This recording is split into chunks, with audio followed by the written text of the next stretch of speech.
Punya saham participating interest sebesar 10% di perusahaan migas PT Pertamina Hulu Mahakam. Pemerintah Provinsi Kaltim dan Kutai Kartanegara berhak atas dividen alias keuntungan sisa hasil usaha.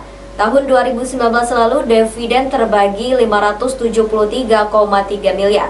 Namun sayangnya tak seluruhnya masuk ke kas daerah. Berikut informasinya. Masih ingat nama Blok Mahakam? Itulah sumur minyak yang sekarang diberi nama WK atau Wilayah Kuasa Mahakam. Letaknya di sekitar muara Sungai Mahakam Kabupaten Kutai Kartanegara yang dikenal pula dengan sebutan Delta Mahakam. Tahun 2018 lalu, perusahaan Persero PT Pertamina Hulu Mahakam mengambil alih sumur Blok Mahakam yang sebelumnya dikelola Total EP Indonesia. Pengambil alihan itu menandai dimulainya era kepemilikan saham participating interest kepada Pemprov Kaltim sebesar 10%. Dengan saham participating interest atau PI itu, Pemprov melalui Perusda PT Migas Mandiri Pratama Kutai Mahakam berhak atas dividen sesuai besaran saham 10%. Tahun 2019 lalu, angka pembagiannya sebesar 573,3 miliar rupiah.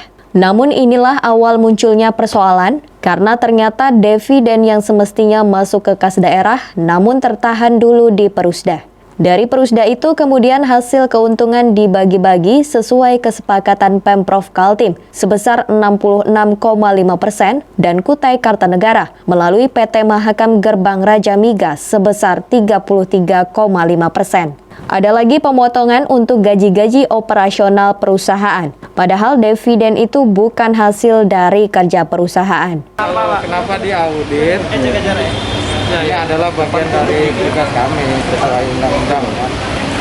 Undang-undang pemeriksaan pengelolaan keuangan bertanggung jawab keuangan negara, bahwa kami memeriksa itu ada 3 jenis pemeriksaan. Pemeriksaan keuangan, pemeriksaan kinerja, dan pemeriksaan dengan tujuan tertentu. Nah, pemeriksaan participating interest 10% ini adalah pemeriksaan dengan tujuan tertentu. Catatannya apa Pak catatannya Pak? Catatannya ya kami mendorong bahwa pengelolaan participating interest ini agar lebih akuntabel dan transparan. Berarti nggak transparan Pak? Nggak tahu ya.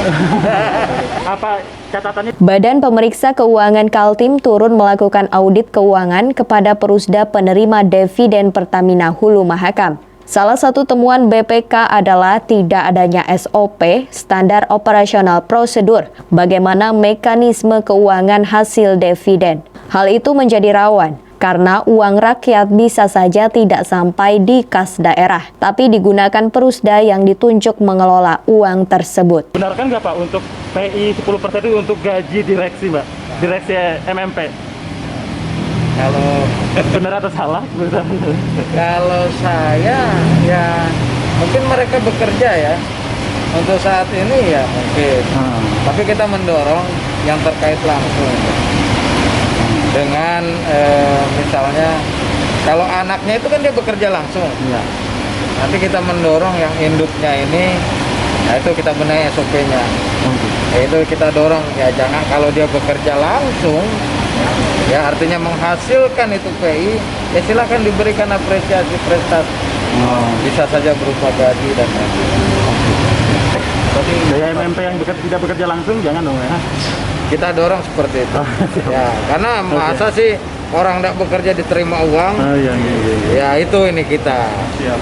Tapi ada indikasi. Gubernur Kaltim Isra Nur mengapresiasi hasil audit dari BPK. Rekomendasi dari BPK diakuinya menjadi rujukan untuk membuat keputusan yang tepat menyangkut mekanisme pengelolaan keuangan hasil dividen. Tim Kaltim TV, Hardin melaporkan. Demikian Kaltim Update edisi kali ini. Informasi lainnya dapat Anda simak melalui situs website kami www.kaltim.tv, channel YouTube dan fanpage Facebook Kaltim TV. Jangan lupa untuk selalu patuhi protokol kesehatan. Saya Rosmi Rahma bersama kerabat kerja yang bertugas pamit undur diri dan sampai jumpa.